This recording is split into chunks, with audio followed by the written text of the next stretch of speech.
बच्चों, अभी तक हम लोगों ने गृह विज्ञान के पहले चैप्टर शिक्षिका द्वारा प्रदत्त बजट के प्रदर्शन में पारिवारिक बजट का अर्थ, बजट के उद्देश्य, पारिवारिक बजट बनाने के लाभ तथा पारिवारिक बजट के प्रकारों के बारे में जानकारी प्राप्त की है।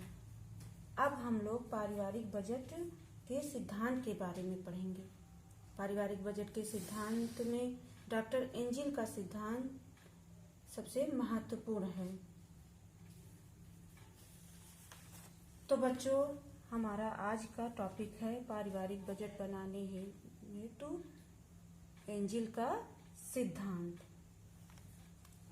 एंजिल का पूरा नाम डॉक्टर अर्नेस्ट एंजिल है। इन्होंने सन 1857 में व्यय के विभिन्न मदों जैसे भोजन, वस्त्र, आवास, ईंधन, प्रकाश, शिक्षा, स्वास्थ्य आदि को सभी मदों को बांटकर अपना नियम बनाया, जो कि उपभोग का नियम कहलाता। उपभोग मतलब जो हम लोग उपभोग करते हैं, और इसे ही एंजिल द्वारा प्रतिपादित पारिवारिक बजट का सिद्धांत भी कहा जाता है। एंजिल ने कुछ नियम बताए हैं अपने सिद्धांत में। तो एंजिल के सिद्धांत में एंजिल के अनुसार आय में वृद्धि के साथ भोजन पर होने वाला प्रतिशत कम होता जाता है।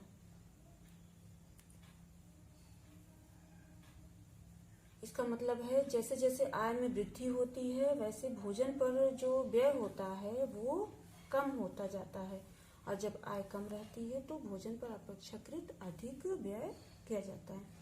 दूसरा उन्होंने नियम बताया है, आय में परिवर्तन होने पर वस्त्रों पर होने वाला व्यय लगभग समान रहता है।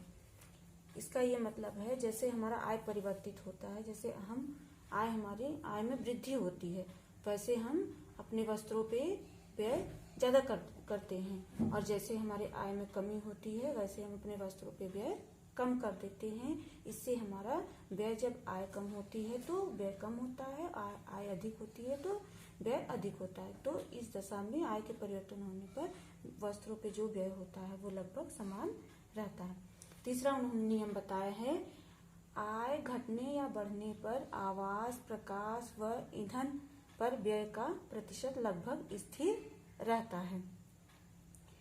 आय घटे या बढ़े, उसमें जो आवास मतलब मकान, प्रकाश और ईंधन पर जो खर्च होता है उसका व्यय करने का जो प्रतिशत है वो लगभग स्थिर रहता है, उसमें कोई कमी और बढ़ोतरी नहीं होती।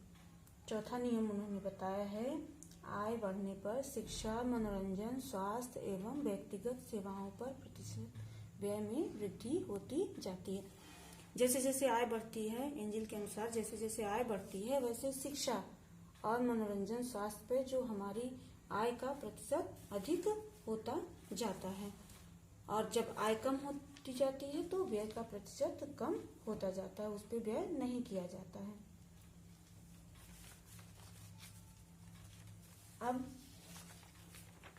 इन चारों नियमों के अनुसार हम यह निष्कर्ष निकालते हैं कि यह निष्कर्ष निकलता है कि जब जब हमारी आय में वृद्धि होती है तो हमारी जो मूल आवश्यकता है, जो हमारे भोजन होता है, मूल आवश्यकता हमारा भोजन, वस्त्र होता है, उन पर होने वाला व्यय प्रतिशत को प्रभावित नहीं करती, परंतु जो विलासिता की आवश्यकता होती है, जो आराम की आवश्यकता होती, विलासिता की आवश्यकता होती, जिसकी पूर्ति होने न होने से हमारे स्वास्थ्य पर हमारे कुछ असर नहीं पड़ता, वो विलासिता की आवश्यकता होती है, उसमें व्यय का प्रतिशत बढ़ जाता है।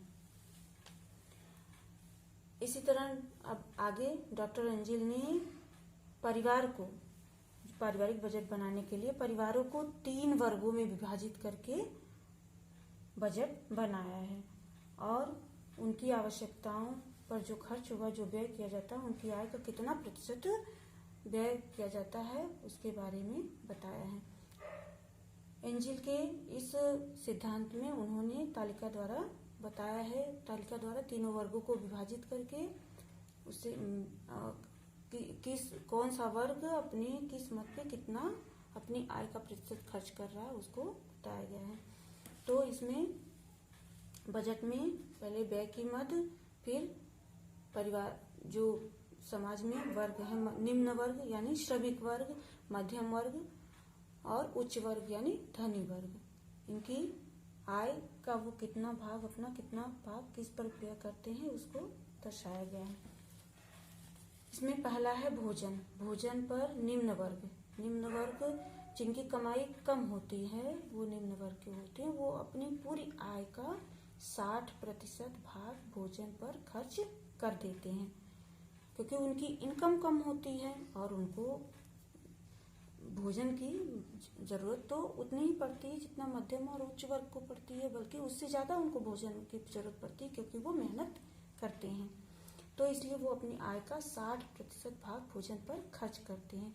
मध्यम वर्ग अपनी आय का 55% भाग भोजन पर खर्च करते हैं, जबकि उच्च वर्ग, क्योंकि उनकी आय अधिक होती है इसलिए वो भोजन पर अपनी आय का 50% ही खर्च करते हैं। वस्त्र पर एंजिल ने बताया है, उनके सिद्धांत के अनुसार वस्त्र पर तीनों वर्ग का जो व्यय प्रतिशत है वो लगभग बराबर रहता है। यानी जो निम्न वर्ग के हैं उनकी आय कम होती है तो वो अपनी आय के हिसाब से ही कम खर्च करते हैं अपने वस्त्रों पर। मध्यम वर्ग थोड़ी आय बढ़ जाती है तो उस हिसाब से वो भी खर्च करते हैं। उच्च वर्ग में आय अधिक हो जाती है फिर भी वो वस्त्र पे अपनी आय का 18% ही खर्च करते हैं। तीसरा आवास मतलब जिसमें वो रह रहे हैं, चाहे वो किराए पे रह रहे हो या उनका खुद का मकान हो। निम्न वर्ग के जो होते हैं वो अपने आवास पर अपनी आय का 12% खर्च करते हैं। मध्यम वर्ग भी अपनी आय का 12% और उच्च वर्ग भी अपनी आय का 12% ही खर्च करते हैं। चौथा है प्रकाश और ईंधन। प्रकाश और ईंधन पर भी तीनों वर्ग बराबर खर्च करते हैं।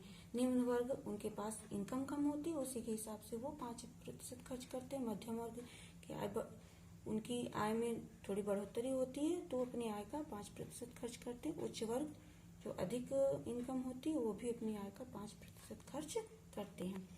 अब यहाँ पर है 5वां शिक्षा, स्वास्थ्य, मनोरंजन और सुरक्षा। शिक्षा, स्वास्थ्य, मनोरंजन, सुरक्षा पर निम्न आय वर्ग के जो होते हैं वो केवल 5% ही खर्च करते हैं, क्योंकि उनकी आय का सबसे ज्यादा भाग वो अपनी भोजन पर खर्च कर देते हैं, इसलिए उनके पास ज्यादा पैसे नहीं बच पाते तो वो 5% ही खर्च करते हैं। मध्यम वर्ग 10% खर्च करते हैं। उच्च वर्ग अपने 15% खर्च करते हैं। ये एंजिल के बजट के पारिवारिक बजट के ये सिद्धांत हैं। इसके बाद इसी तालिका को रेखा चित्र के माध्यम से स्पष्ट किया जाता है। अब पारिवारिक बजट की इस तालिका को इस रेखा चित्र के माध्यम से स्पष्ट रूप से समझा जा सकता है। इसमें एक तरफ ये दंड चित्र के माध्यम से स्पष्ट रूप से समझा जाए। एक तरफ पूरा ये है पारिवारिक आय का व्यय प्रतिशत, मतलब ये पूरा 100% पारिवारिक आय है तीनों वर्गों का। मध्यम वर्ग, निम्न वर्ग, मध्यम वर्ग और उच्च वर्ग का ये 100% आय है। और ये मद है, व्यय की मद है जिस पर वो खर्च करते हैं। भोजन, वस्त्र, आवास, प्रकाश, शिक्षा, स्वास्थ्य एवं मनोरंजन। तो यहाँ पर ये दिखाया गया है कि जो निम्न वर्ग ये निम्न वर्ग है। यहाँ पे स्पष्ट करने के लिए हमने बता दिया है कि ये जो खड़ी लाइन है वो निम्न वर्ग को प्रदर्शित करता है और ये आड़ी लाइन जो है, तिरछी लाइन, वो मध्यम वर्ग को प्रदर्शित करता है और ये जो डॉट डॉट से है वो उच्च वर्ग को ये प्रदर्शित करता है। तो इसमें भोजन पर जो निम्न वर्ग के हैं वो 60% अपनी आय का, ये उनकी पूरी 100% आय है तो अपनी आय का 60% वो भोजन पर खर्च करते हैं। और मध्यम वर्ग के 55% अपनी भोजन पर, यहाँ 55% है, वो अपने भोजन पर 55% खर्च करते हैं। उच्च वर्ग के लोग 50%, ये 50% अपनी भोजन पर अपनी आय का 50% भाग खर्च करते हैं। इसी तरह वस्त्र पे तीनों वर्ग के लोग बराबर, क्योंकि जो निम्न वर्ग के उनकी आय कम है तो अपनी आय का वो 18% खर्च करते हैं। मध्यम वर्ग की आय उनसे ज़्यादा है तो भी वो अपनी आय का 18% ही खर्च करते हैं, और उच्च वर्ग की आय और अधिक है तो भी वो अपनी आय का 18% ही खर्च करते हैं। तो इन तीनों का समान होता है। आवास में भी निम्न वर्ग, मध्यम वर्ग और उच्च वर्ग अपनी आय का 12% खर्च करते हैं, लगभग बराबर खर्च करते हैं। प्रकाश में भी निम्न वर्ग, मध्यम वर्ग और उच्च वर्ग तीनों वर्ग 5% ही खर्च करते हैं। अब यहाँ पर है शिक्षा, स्वास्थ्य एवं मनोरंजन। शिक्षा, स्वास्थ्य एवं मनोरंजन पर जो निम्न वर्ग के होते हैं वो 5% ही खर्च करते हैं, जिसे यहाँ पे दंड चित्र द्वारा दर्शाया गया है। मध्यम वर्ग के 10% खर्च करते हैं और उच्च वर्ग के 15% खर्च करते हैं। एंजिल के ये पूरे सिद्धांत को समझने के बाद ये स्पष्ट हो जाता है कि एंजिल ने समाज में जो तीनों वर्ग है उनको ध्यान रखते हुए बजट बनाया है, और तीनों वर्ग में कितने, किस मत पर कौन सा वर्ग कितना खर्च करता है उन्होंने वो दर्शाया है। एंजिल का यह सिद्धांत आज के सिद्धांत के हिसाब से एकदम सही है, लेकिन कोई भी सिद्धांत होता है उसमें कुछ न कुछ कमियां जरूर होती हैं। तो एंजिल के सिद्धांत की भी आलोचनाएं की गई हैं, उसमें भी कुछ न कुछ कमियां हैं। तो अब हम एंजिल के सिद्धांत की आलोचनाएं के बारे में बताएंगे। पहली आलोचना उनकी हुई है भोजन के संबंध में। भोजन के संबंध में आलोचना यह की गई है कि एंजिल ने अपने सिद्धांत में मध्यम और उच्च वर्ग के को भोजन पर अधिक व्यय किया गया है, उसमें अधिक व्यय किया गया है, जबकि उनकी इनकम अधिक होती है। वो अपनी आय के हिसाब से 55 और 50% नहीं खर्च करते, बल्कि उससे कम ही खर्च करते हैं।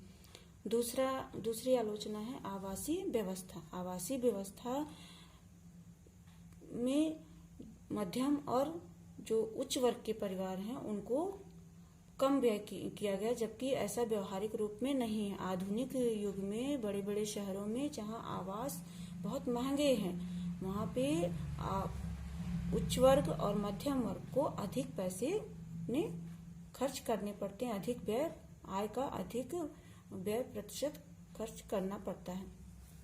तीसरा है शिक्षा, स्वास्थ्य, मनोरंजन। शिक्षा, स्वास्थ्य, मनोरंजन पर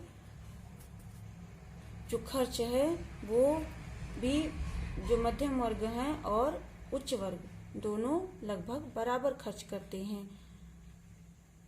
चौथा है प्रकाश व्यवस्था। प्रकाश व्यवस्था में मध्यम और उच्च वर्ग दोनों बराबर खर्च नहीं करते, जबकि उच्च वर्ग के प्रकाश व्यवस्था पर अधिक व्यय करते हैं।